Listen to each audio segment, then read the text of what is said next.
Hey guys, welcome back to SureFire Live. I am a little discombobulated tonight. I was trying to do an update on my computer, which I think everybody knows you probably shouldn't do that. And an hour ago, I went into update mode and here we are. It just went crazy on me. And so I could not get it updated. I had to switch computers real fast. So I am here on my wife's computer and luckily to have that. So welcome guys. I hope you are having a good week. It is one of my favorite things to do in the week is to come to you and talk chimneys. Looks like my camera's a little crooked with the thing. I'm gonna have to do this up here a little bit. But anyway, so I really wanted to talk about, let's see, somebody's checking in already. Who's checking in? Kyle, Jermaine, or is it German? I'm not sure how you say your last name. So hello, thank you for always being part of the the broadcast, and always contributing. You know, a little earlier, I don't know if you follow the Facebook Chimney World post, and Mike Fazy had, yeah, it's like German. Okay. And so he had posted a system he had for describing problems and kind of going through the sales process with the customer. And he credited me, said, thank you, Mark, for showing me that. And he came through Blue Collar University a couple of years ago. And I showed him how we did that. And actually I had learned that from a guy named Brian Barnhill, who had shown it to, we were in a mixed group together. He'd shown it to our mixed group. And it was really impressive because he got it from Jiffy Lube and Disney World. He watched how they were making sales presentations, and they kind of did it on a menu. Like when you went to Jiffy Lube, they said, hey, you know, you came in for an oil change, but you know, that's not what you're getting. And they came in, and they said, here's the standard oil, here's the mid-grade, and here's the high-end oil. Here's the benefits, here's the things. And, you know, and so Brian had kind of rightfully picked up on that on like chimney caps, chase covers, like heat shield versus stainless, and all these different things. He had developed some of these menus, and I was watching that. I said, man, I love that. Like you guys, if you saw that today on Facebook on the Chimney World, a lot of people hadn't seen that before. And you know, when Brian showed it to me, I kind of took it up a notch. And then Brian, you know, commented on at one of the events, like, man, Mark took this one more level from my idea. Well, Mike took it one more level from my idea. Guys, that's what this all is. Almost none of these ideas are new. Almost none of these, but we all innovate onto each other. And the great thing about it, yeah, I saw, Kyle, that you tagged your office on that. And these ideas we share, I mean, nobody should, I think the way this industry used to be, we used to kind of like, this was my idea, or this was what I came up with. And sometimes you do come up with an idea, and sometimes you do have a real, you know, revelation. It's a brand new idea, no, I thought of, but most of the time it's a twist on, you know, something that somebody else is already doing. And I think that, you know, we as a sharing type of industry need to do that and we do that. I think we do it better than anybody else. And you know, this broadcast is one of those things, but there's a lot of people doing a lot of things for the industry that help us all. And I just saw something play out today where, thank you, Mike, for crediting me. I need to credit Brian Barnhill. And somebody else did pick up on, Brian showed this, gosh, probably 8 years ago or so, but it's brand new to somebody, right? It's old news to us. And in fact, we used them for a long time and haven't really used them for a while. And it reminded me to get back to it because it did work. We just kind of moved to other things, but it's brand new to somebody else. So, you guys we all need to remember that it's new to somebody. I could have said something for 20 years, but all of a sudden I say it and, it's new. And like my daughter is working with Entrepreneur Organization, one of their base level groups called Catalyst. And, she was talking about, well, I'm working on my business instead of working in my business. And I said, it's a great saying. It's been around for 25 years at least. Michael Gerber was the first one I knew that said it back in the E-Myth, and everybody picks up on it. But it's brand new to my daughter. She's 27 and she hadn't heard that phrase before. And we need to always remember that everyone is always learning, and we all should innovate and keep some stuff I think is old news is brand new to somebody else. So tonight, I wanted to talk about, the busy season and the problems and the stress and the additional, the additional pressure that we all feel as owners and as employees. And I would really like this to be a two-sided conversation. I don't have any guests tonight. It's just me talking to you guys. And I like, talking about ideas, but I like feedback too. And when I say something or you say something, it's just a good back and forth. So tonight, I hope you have a drink. I got I'm an amaretto sour guy. I kind of like amaretto sours. And I will talk. Let me check something. Last week, for some reason on the feed, I wasn't getting a bunch of the comments that were coming in on my personal Facebook page. Yeah, here's some that aren't coming in. Check something last week. Hold on. So for some reason they aren't coming in properly, so I'll get it fixed. Anyway, so let's talk. I think one of the biggest stressors right now is rescheduling jobs. And what do you do when a customer cancels, when a part doesn't come in, when an employee doesn't show up, when it rains, when it snows, when the truck breaks down? Like, to me, that is a big one I want to talk about tonight. Chad Murray says, I'm just putting out leadership videos to masters, just letting us coast to do business. I'm not sure if I'm reading that right. Kyle says, hiring new people during the busy season has me stressed. I'm tired. I just hired a new guy that's going to be the head of my repairs and masonry. So hiring new people. Chad's talking about leadership. Oh, I see what Dad meant. It just lets us coast to do business. So it helps him when he's coaching, and it helps his people. So it's not so much stress on him. All right. So we got a couple topics, leadership, hiring people. To me, I want to talk about rescheduling. What other topics out there would you like to discuss that you're going through right now? And while we wait, if anybody has anything to say, I'll just bring it up. But let me just start with what Kyle mentioned, which was hiring people this time of year. To me, we all do it, but it is the hardest. It is the hardest time. You're literally bringing somebody in right into the fire. And that can be good or bad. For sure, they're going to make mistakes. For sure, they won't be fully trained. I mean, they may have experience from another company, but it won't be in your company. And so therefore, you're going to get, stressors. You're going to get mistakes. Let me go ahead and let's see.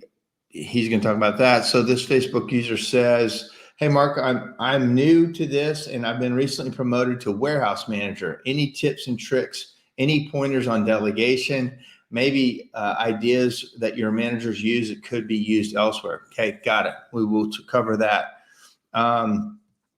Training a new secretary and customer service personnel. Got it. Scott Scraper says supply chain issues, parts on back order. Yep, we're going to talk about it. I don't have the answer. Nobody does. And then Kyle says he's a builder with 15 years experience. So, all right. So thank you for these. I really appreciate you guys weighing in to help me with this. So I just want to talk about ideas for the rescheduling issue that comes to all of us. One thing that happens a lot. Well, and then Pat Jenkins says quality control. So that Jim Brewer, before I came onto this call, Jim Brewer says there's no greenbacks and go backs, and that is the fact. Quality control, like Pat's talking about, is a killer for us. I say this quite a bit that Mr. Waste is the highest paid employee in a lot of companies. From all the way from quality control, doing a bad job, doing a job that could be better, cleaning up the work site better, cleaning up the home better, protecting the home better, installing something correctly, installing it square and straight, and all the things on quality control. So let me just talk about quality control. I know I'm bouncing around a little bit, but I want to tell you one of the ways we've handled it in the past, and some ways that we actually kind of need to get back to doing. When we're busiest, sometimes the quality control goes down. And one of the ways that we worked on quality control that helped us a lot was we had a person that was in charge of quality control. Now, he was still a technician that went out and ran his routes, say 4 days a week, but 1 day a week, he would go out and check work. Now, a lot of times we would assign him to check work of a new technician. So we had, to make sure they did the work, because you can say that they take pictures before and after, but on that before and afters, I've been fooled by some afters. They took it at the right perfect angle, and then I get there, it doesn't look like that, or they didn't take the picture of the thing they missed. So you got to sometimes get eyes on the job to make sure it's done right. So we had a guy that we paid a daily rate to go back, and we'd have him go look at about 6 to 8 jobs, because he really didn't have to do any job. He put a ladder up. If it was super steep or we had scaffolding, you might fly a drone up there and look at it. And then you come back and make a report as to what he saw. And then when we really did it right, he would do it on like a Wednesday, and then on a Thursday, we would show pictures of the work. We would show pictures of the good work, and we'd show pictures of the bad work. And then depending on what the bad work was or what the work that could have been better was, we had a meeting with the technician, and we may have sent somebody out. We didn't get a call, but we kind of headed off the quality control issues when we saw somebody miss some mortar joints, or something wasn't really quite straight or cleaned up as well as it should be, or what I mean. So one of the answers to quality control this time of year is to give it to somebody to do. Now, when I'm coaching people, it's one of the first moves. If you're a technician in the field and then you want to move out of the field, one of them, and especially if you're the owner, to keep your name good and to make sure your guys are doing the work the way you want them to do it, you be the quality control guy 1 day a week. You be the guy that goes out and checks, because customers love to hear from the owner. They love it that the owner's checking on the work if they didn't meet the owner. And then you have a chance to take pictures. You have a chance to brag on your guys when they do it right.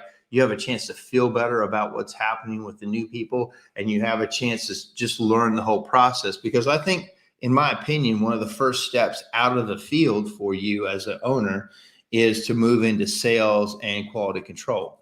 And then ideally, for as you grow, somebody else does sales and somebody else does quality control, if you split your company up that way. But quality control will pay for itself super fast. And it's also the way that you build a training program. Because the other day we were showing accidents on cuts from chimney liners. And, one of my guys got cut on the liner, and it cut his arm, not too bad, but it cut his arm.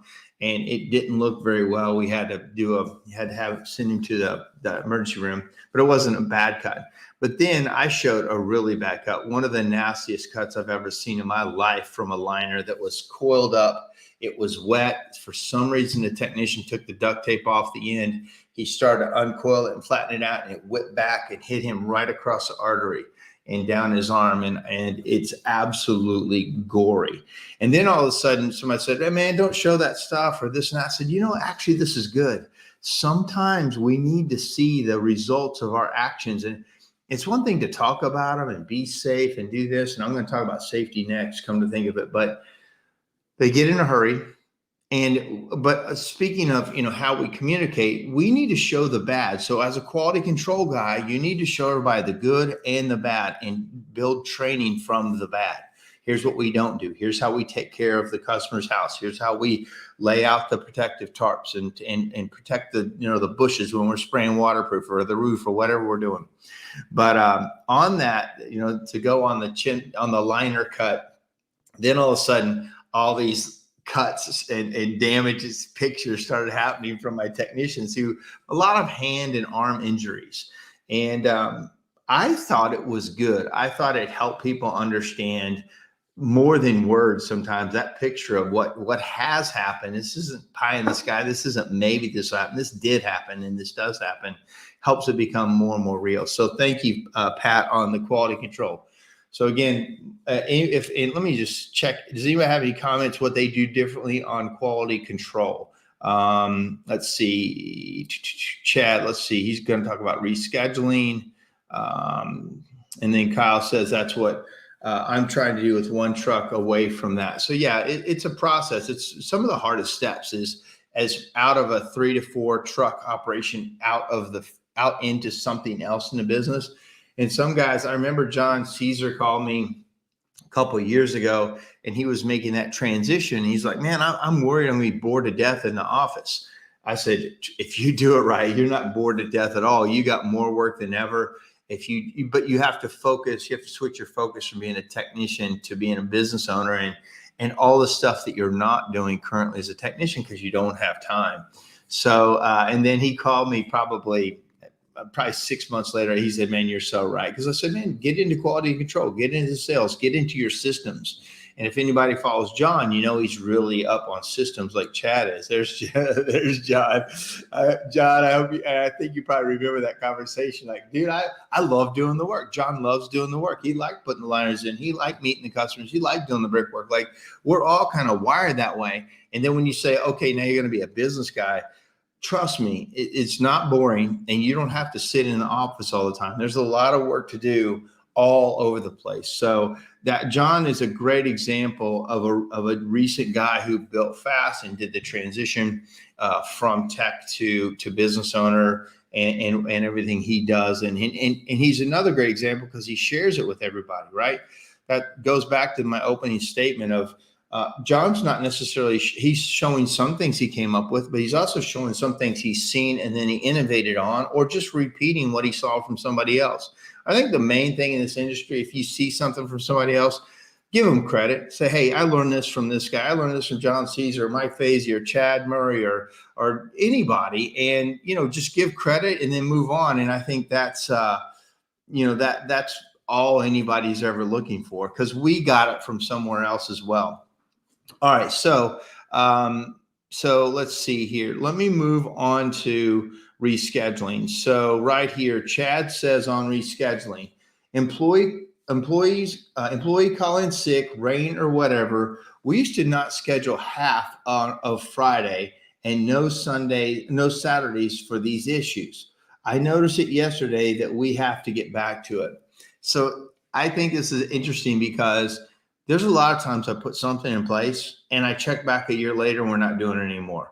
I started this conversation with what Mike Fazy posted with the menus. And I'm like, oh, those are so good. I really like those. And now we're away from them. And as a business owner, that's why I don't feel like you can totally just let it go and, check out and be gone for a year and it still be as good. I think you got to keep, a thumb on the business to make sure that things are working or progressing. So let's talk about rescheduling. So one thing we do, let's just say it's a rain day or a snow day or some kind of event happens and my technicians can't go to the home.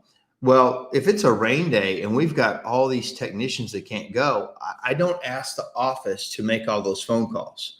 I have the technicians make the first phone call because the office is already overwhelmed. So for us, the technician makes the first phone call. It says, "Hello, Miss Smith. It's raining today or it's snowing or whatever the issue is. I won't be able to make it out today. I do want to get you rescheduled as soon as possible. The office, I will turn this over to the office and they will call you just as soon as they have time. But I won't be able to make it today and we will be in touch to get this rescheduled." The main reason I do that is because two things. I want the technician to feel the pain that they're causing by not going to do the job. Because if you never feel the pain and you hand it off to the office has to face that first fire. Now the way we do it, the office is a second call, so they're probably not as mad and they're definitely not surprised by the reschedule. Secondly, it gives the office time to catch up, because imagine you've got 10 technicians and they just say they each have 4 jobs on a day, and the whole day's like that. That's 40 extra reschedules, complete nightmare for the office staff to move everybody around. So the first step in a reschedule for us pretty much is the technician, especially emergency reschedule, is the technician calls the customer, and then the office follows up to actually schedule the appointment with what works for us. I'd be interested to hear if anybody has any different. So Dave says, I've tried I tried having technicians make calls. Some of them feel like it's not their job. Oh God, that will get you fired from my workplace. If we say it's your job, it's your job. It's arrogant to say it's not my job. In fact, we have I should show you a picture on one of our doors. If you say it's not my job, that is arrogance all the way through. So I got news for you. It is their job. It's, in our opinion, the first of all, they're my customers to start with. I've paid for them. I've set up the system. They're actually my customers. I'm handing it to you as a technician to take care of my customers from that point. But it's your customer. It's your job. And there's no issue. I've had that happen a couple of times where they say it's not my job, and that doesn't fly. It doesn't go very well. It's an ugly conversation for them. It is absolutely their job, because there's no way as you grow up. Let's just say you say that that's okay. The technicians have to hand all the reschedules off to the office. Well, times it by 3 or 4 or 5 or 10 trucks. Now what have you done to the office? So you can't do that to the office. And the technicians aren't doing anything anyway. They're out of a job. You're going to have everybody sweeping floors. So they have the time. They have the time more than the office does. So hand it back to them for that first call. John says, nothing worse than the not my job, even if it's not their job. You know what? I agree. If somebody says that to me, it's like a slap in the face. It's like I just about lose. That's the terrible team thing. And like he says, even if it's not their job, I need you to do it. And sometimes as the boss and as the guy running the show, I have to force you to do things that the company needs. And I'm not ever going to be unfair about it. But what's more unfair about a reschedule? Putting it all in the office, or having a technician that's sitting around, not doing anything when you've just fired up the office for a million phone calls? And so anyway, and then Chad says automatic termination if it's said to me. Yeah, so Dave, I hope you've learned that none of us, that term doesn't fly. So let's see. And then on reschedule, here's another, I don't know why I can't see some of these, but Saturday is a catch-up reschedule day. We do that on some divisions where Saturday is a catch-up day. And I know John Caesar had talked about Friday is his catch-up / premium service days, where I thought it was an interesting idea to charge more on Fridays if people really want to push something, or it gives him spring days. And so we call them no days. The girls will schedule, every division has at least one day a week where there's nothing in a slot, so that especially in the restoration crews and install crews, because there's no way that every single big job is going to go off. And we all can have pie in the sky and Pollyanna that everything's going to work right, but we have to prepare for it not to work right. And I think a lot of people put in, some space somewhere. Now, I was talking to a customer or a person the other day who they went to 4 10-hour days. And so 4 10-hour days. And so they're off Friday, Saturday, and Sunday. And I said, well, because she said she didn't want to wear the guys out. And there's a couple of thoughts on that. So for me, I mean, to me, you can't work everybody to death, obviously, but in the busy season, you have assets that are sitting there for 3 days a week, not used. If you consider your trucks and your building and all your equipment as an asset, and if it's sitting there not used, that is an opportunity to do one or two things. Either get a second crew to come in and work those other days so you're making the most of the assets, or something else. Like in the chocolate business that I'm in, we're about out of space in our little area. We can't have any more people in this little, kitchen. And we're now moving to a second shift. So I still have the asset of the building I have to pay for. I've got all the equipment, but there's two more shifts in a day that could be work. Now, I'm not saying that works for chimneys, but if you shut your company down for 3 days, just consider the asset is sitting there. Could it be used in some other way? Because that asset is a hard cost to you, and it will go down per truck. If the building, say you rent, or your payment's $5,000 a month, and you got 5 trucks, it's $100 a month, or $1,000 a month per truck. But if you got 10 trucks, now it's only $500 a month per truck. If you work more days, it's less per day that it costs you for that building. So without getting into that, that's kind of my thought process on it. You do have to have open days for reschedules. Let's see. Let me catch up on some of these. Supporting the chimney is my job, Jeremy Maynard. So yeah. So I agree with that. We're all in there to support. Maybe he's going to say supporting the company is my job. Yeah, I think I read that wrong. So yeah, exactly. What the company needs is what we all have to do, especially this time of year. Then it says, yes, sir, we can schedule your job at 2 a.m. Right? Exactly. I'm not saying 3 shifts work in the chimney business, but I think you can. I think you have other days in the week that may work. Let's see, Dave. In fact, I think the idea of this show came from Dave Levitt, because Dave, like a couple months ago, said, talk to me about how you reschedule people and what you do. And so it's always been in the back of my mind as problems. And it came up again today when we needed a topic, because I just want them to be timely for you guys. I want to do topics that are being talked about on Facebook, and topics that have to do with this season or whatever's happening. Dave says we have 1 day a week set aside for a bad weather day, right? But in Massachusetts, this week has been washed out 3 days straight, but been spending more time for the in-house training. So that's a good point. What do you do when it is a true washout? Well, going back to what Pat Jenkins said was quality control. You can only do that so much, because you're going to run out of money or be broke doing it. So there is a balance. I think definitely you do training. John has built a really nice facility for training. I think Mike Fazy is in the middle, or has built a training facility. We have a training, we do some training on those days. Some days the guys would rather just go home and take a break, because busy season, it's just like an unexpected break. So there's a balance here. But Dave, if you're having too many of these that just keep coming up, you need to use your asset, which is your people in your building, to do something.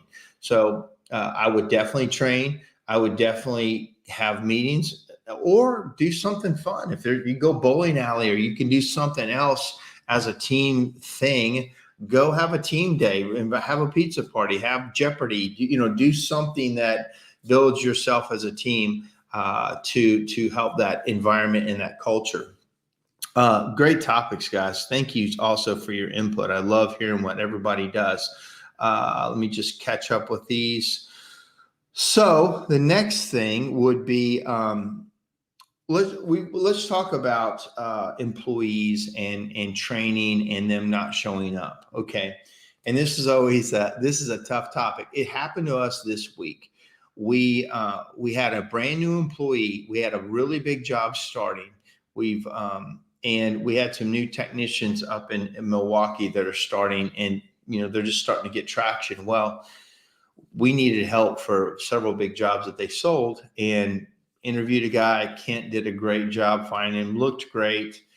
And then on Monday morning, when we needed him to show up, if nothing else, just to give us a hand, load trucks. We're doing a big demo and tear down, so it wasn't going to be any technical work for him, but we needed a hand, and he didn't show up.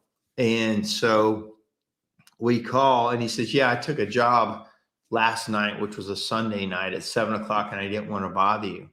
And Kent's like, not bother us. He goes, not bother us is not showing up when you said you would, and then not telling us you would. And now we literally flew a guy from Nashville to Milwaukee to help that division out for the week, because we had to have help.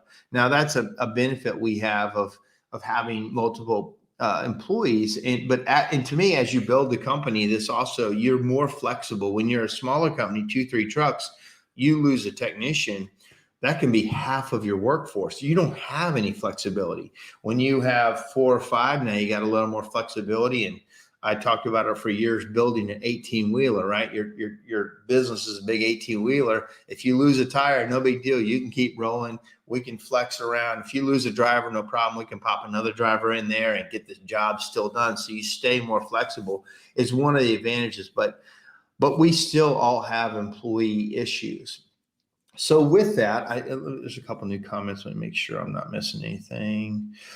Team day sounds great. Yeah, I mean, I think you have to, you can't work everybody completely to the bone, but you can't let them just milk the clock and you not make any revenue either. There's a balance that you have to strike. But I'm in this time of year, I might call around and ask for more interior work. I might try to move some things up. I mean, if you literally can't move on the roads, that's different. You might have a team Zoom now that everybody's familiar with Zoom. We hired a company that does what's called high performance training. And one day every 2 weeks for 90 minutes, I bring the whole company on this giant Zoom, and these guys run a meeting for us about how to be a high performance company and what that looks like. So you could have some of that kind of stuff set up or purchased and ready to show everybody and have team discussions on it.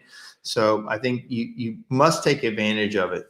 I lost people not showing up. So I've talked about it before, is we have an attendance policy of people, there's penalties for not showing up. No matter what, you have to have something in writing to, I'll give you an example. I was conversing with a guy the other day, had a technician that was doing work on the side. And he called me. He's like, man, this guy did a job. And the customer knew the guy was doing it on the side, but the technician didn't do it right. And now the customer who knew he was scamming and wanted the business owner to fix it, although he wasn't like demanding, but he goes, man, I messed up. I hired your guy on the side and he messed the job up. Now I got to fix it. Now I would like you to fix it and pay you to fix it. Well, my friend was super frustrated with that. And I said, well, first of all, do you have it in writing? Is it anywhere in writing that they cannot do this?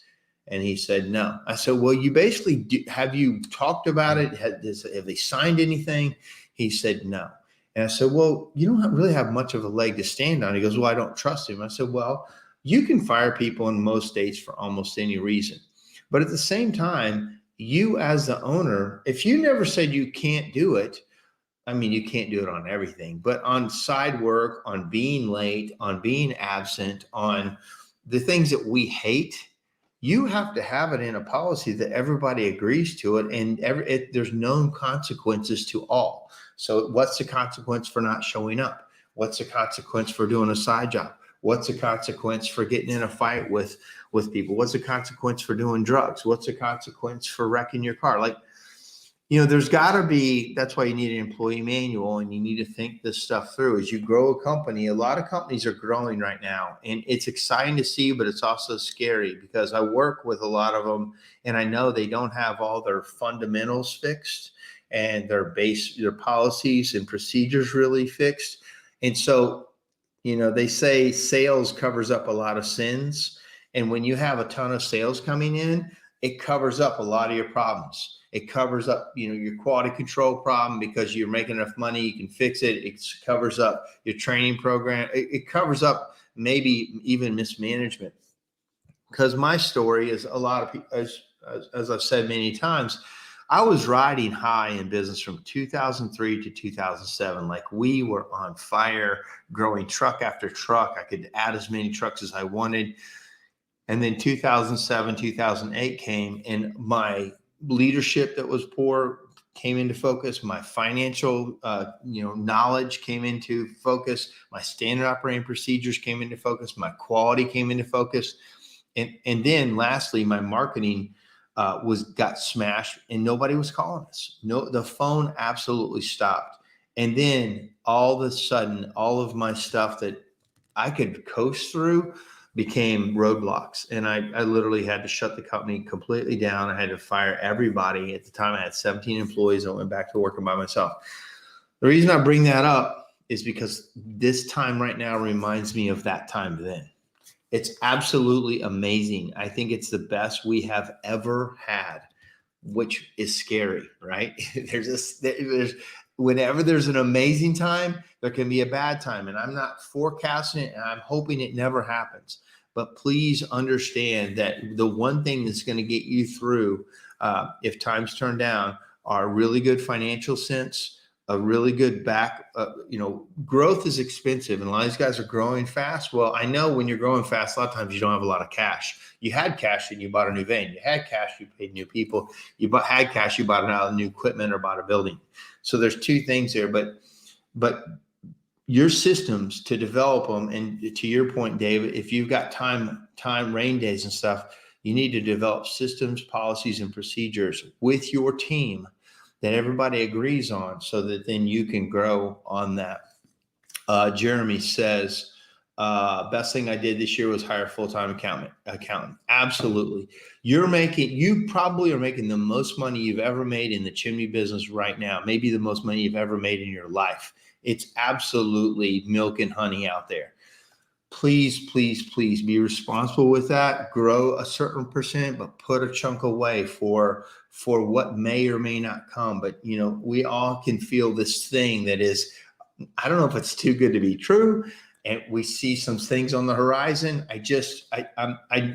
This is a great time, but also just, as any good steward of a business and good steward of money is what you need to be. You need to be responsible for what's happening. Sometimes you think you're a brilliant business guy because all these sales come in, and it's really just because you happened to be in the water when the tide went up. And sometimes you are a good business guy, but you can't make that phone ring. And so then John Caesar says, document. That doesn't just go for inspections. That goes for your company too. Completely agree 1,000%. I've talked about it before. I'm getting ready to purchase, and finally the bank came through today. Everything is a go. I'm purchasing a powder coating operation. It's a pretty big purchase for me. Right off the bat, I'm going in there and I'm bringing cameras and I'm bringing crews to record everything they do, the whole process. Everything is being recorded. Everything's being documented. I've got to download this guy's brain into a system that we will then move forward for. So to John's point, when you got this time off, get the cameras out, get the guys around. Let's talk, let's record, let's have a system that you can pass it down to everybody. Let's see here. Jeremy says, no one was holding me accountable. Nobody does. Nobody holds a boss accountable a lot of times. That's why you need mentors, you need groups, you need people around you to help hold you accountable. Let's see here. Kyle says that's what he's going to do tomorrow, making videos, right? And it's so easy these days. Let me back up into what Mike Fazy says. Mike says, I told my team to not focus on getting people to show up. We don't want those people and shouldn't have hired them. We need to improve our filter. That's the way to, do self-reflection. If you're not getting the result that you want, it's probably something you're doing or not doing. I was consulting with a company yesterday, And she was saying, she was blaming a lot of the problems on their office manager that recently quit or they fired him. And I said, well, you understand this is your fault.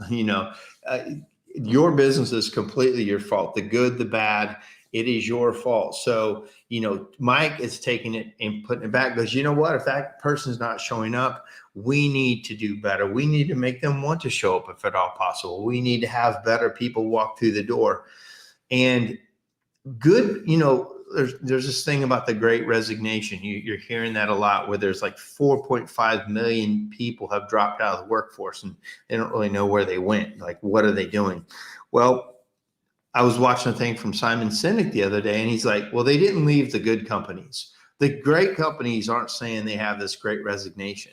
It's the companies that weren't great, that weren't paying well, that didn't have good cultures, that the Great Resignation is really affecting. So work on your culture, work on your people. I did a podcast a couple of weeks ago of Lead Like a Father.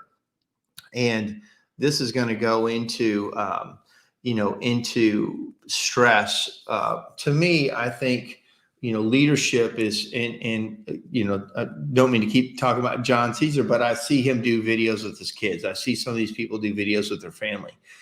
Well, and if you can be that, lead like that, like how you would treat your kids, you care for them, but then you have to scold them at times, or you have to, make sure they're doing the right thing. And then you go back to caring for them. That's what leadership is. That's how you get people to show up every day. You have to have, an accountability piece if you don't show up.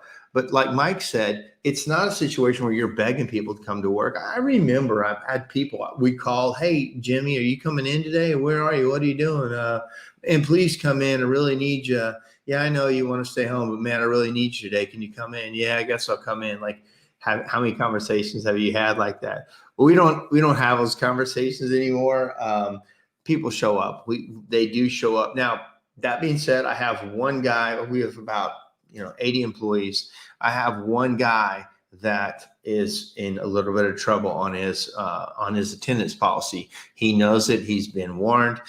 But 1 out of 80 is very manageable, right? It's very, very manageable to have one person. And sometimes life just gets in the way. I'm not trying to be a jerk. I'm not trying to fire people. And sometimes, COVID was a really rough one for us, but, we managed through it.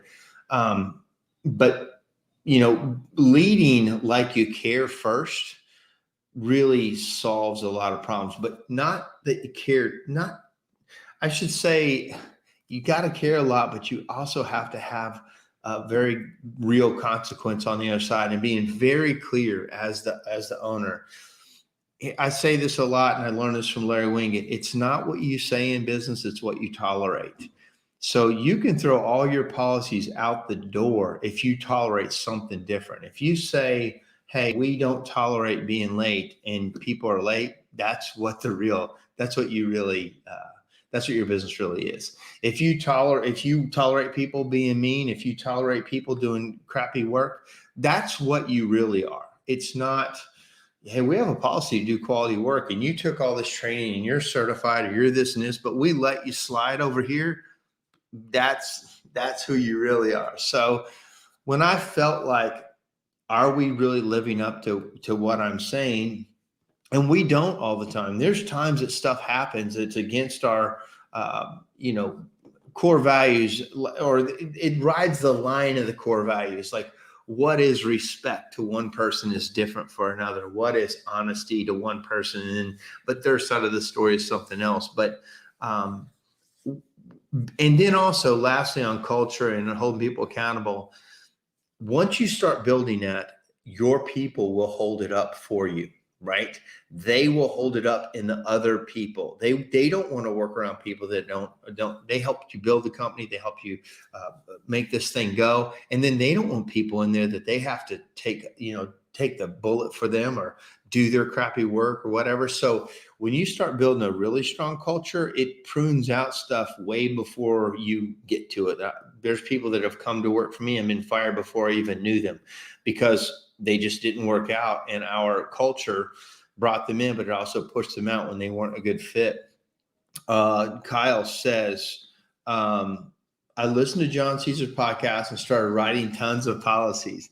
And then John says, best decision I ever made was overhiring and overtraining. I used to only hire and train promote when we needed them. Now anyone can fill in with someone calls out because we have extra educated technicians. I believe that 100%. And that's a good team, right? That's a good team when you can move those guys around. Kyle says, and like you said, Mark, mistakes happen and policies followed. I think if you have policies, you don't have to be the bad guy, and you don't have to be the jerk, or you don't have to be the whatever. You just point to the policy. We agreed to this. You understand what it is, and I'm implementing this. Because the day you don't implement what's written down that everybody has been following, the good people are hurt more than the bad person. The bad person, I say the bad person lightly, but the person who didn't follow it, they're not really hurt. The people who did follow it are the ones that are hurt. They get upset. They're like, why, if you're going to let him or her do that, why am I following the rules? Because clearly it doesn't matter to you. Clearly you're going to let them do it and you don't hold them up. And that's a killer, right? I mean, that's a killer. And that it hurts your good people when you do that. Good topics, man. Good topics. I feel like I'm getting a little sideways on it. So, let's talk about what other problems you guys have in this time of year. We've got money. We talked a little bit about money. We've got employees that are that don't show up. We've got rescheduling. I think we covered some pretty good ideas on rescheduling and quality control, which Pat brought up. What else is good? What else is happening to you out there? Well, some people were talking about hiring this time of year. Let's talk about that for a minute. Any big changes this time of year, I don't want to make them. I try not to make a single big change this time of year. I don't change software. I don't change phone systems. I don't change many people. I don't change a lot of policies this time of year. And because to me, this is the fourth quarter of the Super Bowl, right? I don't change my quarterback. I don't change my team. I know there's problems with the team and I know it's not perfect right now, but I'm just running through it. I'm making notes of what we got to change in the spring or in the winter when we can't work. Like this time of year and looking forward, do not implement new stuff from about October through Christmas. Like just run with what you got. It can be more expensive to make big changes, like especially software or phone systems or any kind of stuff, big role changes. I try to keep that to a minimum and I push all big decisions off till first quarter of the next year. And then we will list the problems that we have or the things we want to change. We will assign a date to them. We'll assign a person to them. And then we start to implement the change quarter one, quarter two, quarter three, quarter four. I'm leaving it alone. I'm running with the team I've got. And I'm trying to make the most of what we have because I've had some big problems. I tried to change software one time. I thought I was ahead of the game about August, being ahead of it, but August is not ahead of the game if you're trying to change software.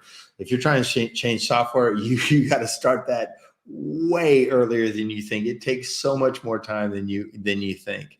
A couple more comments. Kyle, super season is what we say in my company. I like that. Super season. Yeah, that's a good one.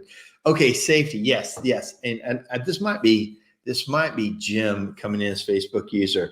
I meant to talk about this. Safety. Don't let the hectic pace of busy season push safety to the back burner. And maybe it's not Jim, but Jim mentioned that to me before we did this show about how important safety is and overworking and getting tired and making mistakes because everybody is going fast.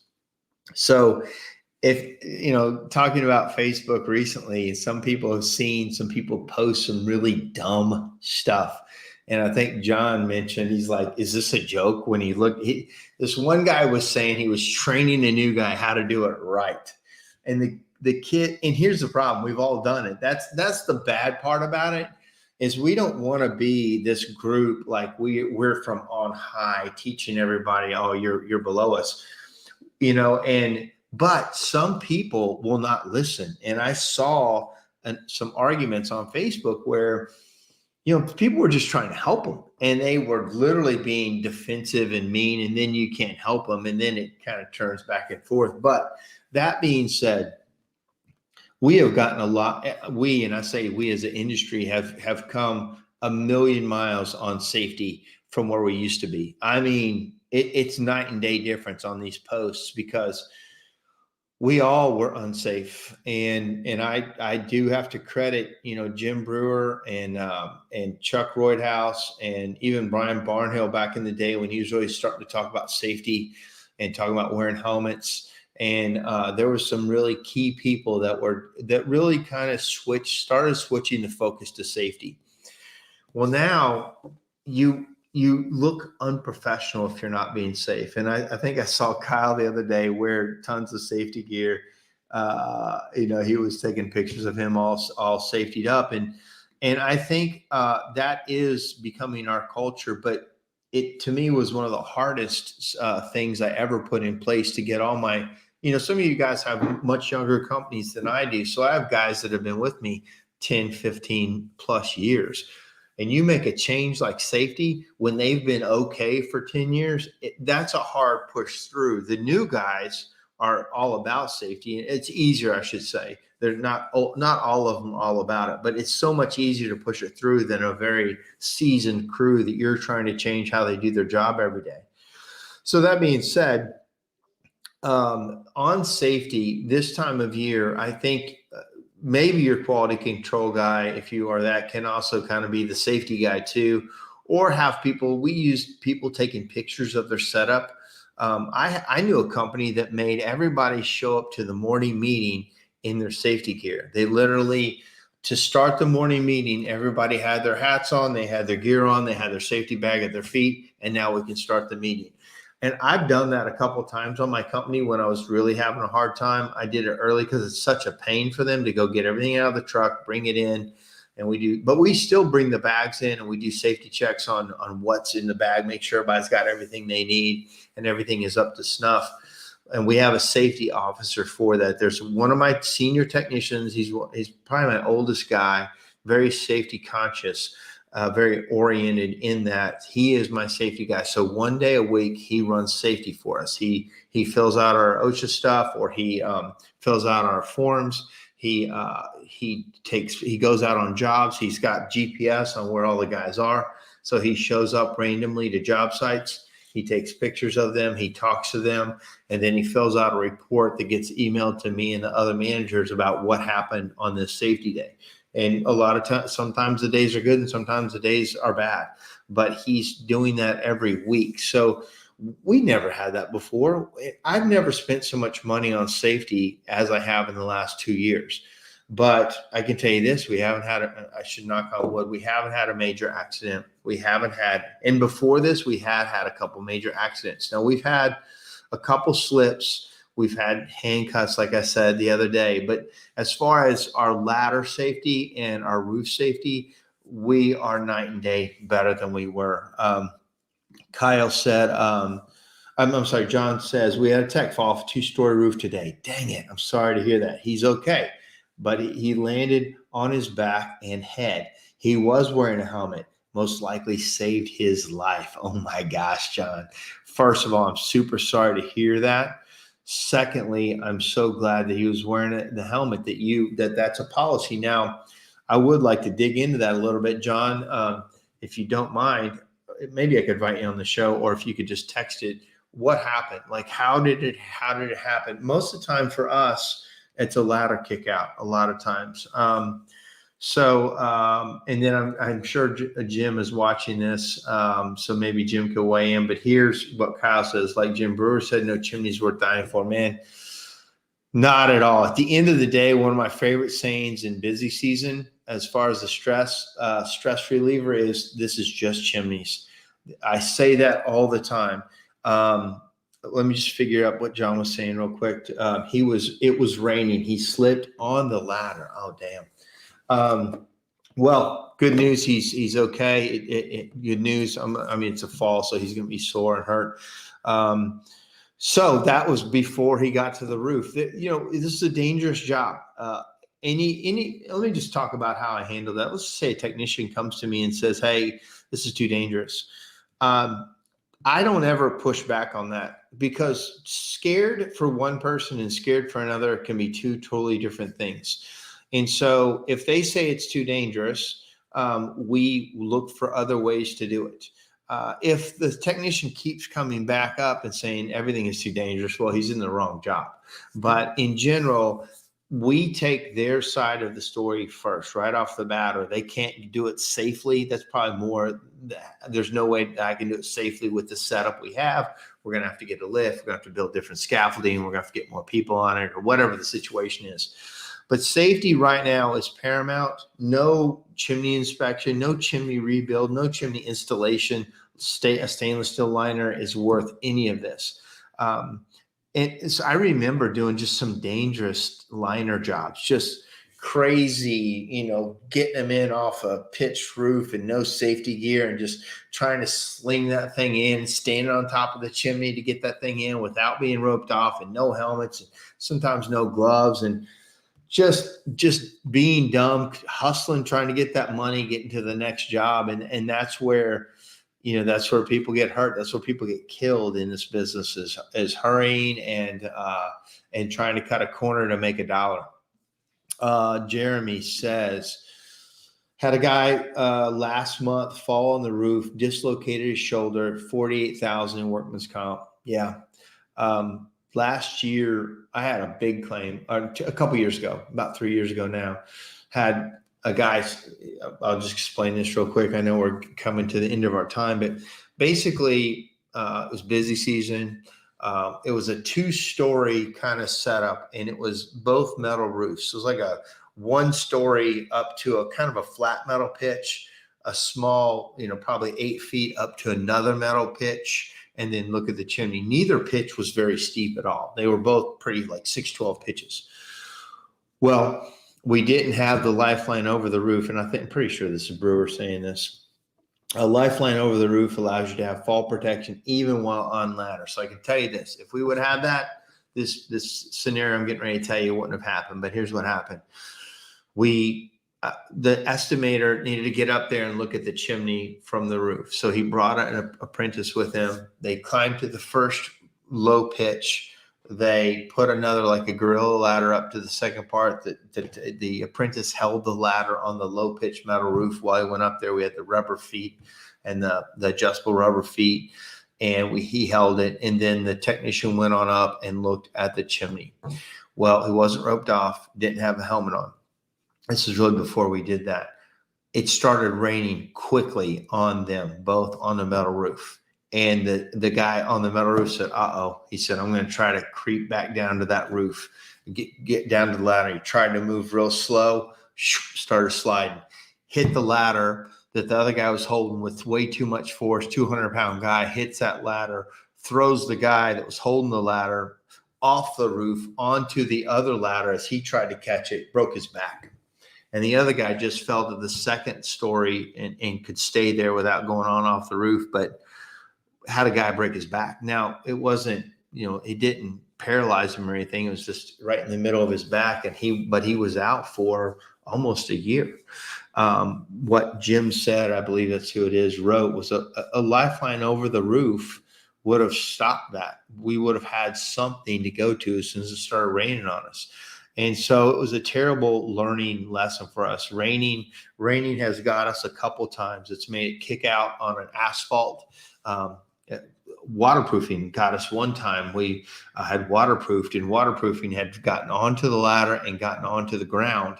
And the technician been working up and down this ladder most of the day. But once it got wet on the ground, when we were rinsing off the roof, he stepped on that ladder, went off, broke his wrist. And so again, this is the time of year when accidents do happen. The guys are tired. Just let them slow down. Let them do whatever they need to, and make sure they're being safe. A couple more comments before I close out the night. Dave says, that's why I'm very reluctant to have guys on the roof when raining. Sometimes the roof isn't slick when it's raining. Sometimes it's as slick as can be. I think any of the safety issues that we talked about, when you have some kind of safety setup, roof and a rope and those kind of things, it's not so bad. But man, I think, at any point, I have never heard of somebody falling when they thought they were going to fall. Everybody falls and they couldn't see it coming. Like, people try to be safe when it looks dangerous, but almost all the accidents I ever watch or ever hear about it just surprised them. They weren't ready for it. And so therefore, you can't have a safety program they've got the stuff in the truck and just use it when you think you need it. That safety program does not work. I promise you. There's plenty of guys that get hurt and the safety gear is sitting in the car. And so, closing out tonight, I think, we as good stewards of our businesses and during this super busy time, no chimney's worth dying for. There's no greenbacks and go backs. And make sure you build a culture that absolutely rallies around each other. Dave says another subject for a later date could be, what do you do when guys don't want to set up correctly? Well, that's really not their choice. If you're letting the guys you're letting that be their choice, then you're never going to have many guys want to do it. Imagine a fire company going to a fire and guys like, I don't want to do it that way. I don't want to put on the safety gear. I don't want to put on whatever. Like, that would never be allowed. Like, what if a UPS guy doesn't want to wear a brown suit, want to wear brown stuff? Is that allowed? A FedEx guy or whoever, like, you know what I'm saying? Like, Dave, to your point, whenever I hear some of the things you ask about, I think you have guys that you let make some of the policies, and I've done it before. I've been the worst. And you're right, Dave. No choice. I can't watch every crew. You're totally right on that. But you could set up some things in place where, they send pictures back. I need a picture. If you're taking pictures of the chimney, I need a picture of you wearing the helmet on the chimney, or whatever your safety protocol is. You could also set up. There's another way to do safety. I think Chuck Hall does this, where he hired a company that I think he paid them a couple grand a month, where they went around and did job site checks for them and wrote up all the reports and did all the safety for them. And maybe Brewer knows it, but you can totally put this outside your company and hire a company that goes around and does all the safety stuff for you and writes the reports, checks the jobs, gives you the reports, fills out the OSHA stuff. Like, this can be outsourced if you don't have the bandwidth for it. And again, how much is it really costing you? If you do, one truck does 20 jobs a week, what is it, $5 more, a couple bucks a job that you add to the price to pay for a safety program? I mean, it's literally pennies if you want to be serious about it. And to wrap up, Jason says, what you allow is what will continue. Man, I'm as guilty as anybody for that. I missed this. Was from John. Part of our quality control now is showing up randomly in progress jobs and issuing write-ups for giving penalties if they aren't utilizing safety equipment correctly. You know what? I agree with you. You don't always have to do that, but you do have to do it at first. If you're going to get a policy in place, you're going to have to slap some hands at first, and that's what my chief financial officer calls it. Whenever he rolls out new things, we're going to have to slap some hands. Unfortunately, tomorrow we've been trying to roll out a policy. It has nothing to do with safety. It has to do with the way we take payments, and there's some guys that aren't doing it. And we're going to have to slap some hands tomorrow, and they're not going to like it. But you can ask and ask. There's a couple times you ask, and then there has to be an accountability piece on the other side. You as the owner just can't give up and go, well, I guess my guys aren't going to do it. Like, that can't ever be the option, or that will always be your culture, and the guys will learn to push back. All you got to do is push back against John. He won't force it, or Mark or Jim or Dave or whoever. If they learn that you won't enforce things, you'll get more people that don't listen to you. All right, guys, I love talking to you guys. I love it, love it, love it. Let me just wrap up. John says, definitely help the culture change quickly. Hopefully we don't have to do it forever. Yeah, man, good talk tonight. Hang in there on busy season. Get your team rallying around you. This is fourth quarter of the Super Bowl. As Kyle said, it's super season. I love it. Go get the most we have ever had. This is the best it has ever been in this industry. Understand what you're looking at right now. It is as best. Prices are high. We can charge a premium. People are calling us from everywhere trying to do the work. Take advantage of it. Save your money. Get ready for things change. All right, guys. Talk to you soon. Have a good night.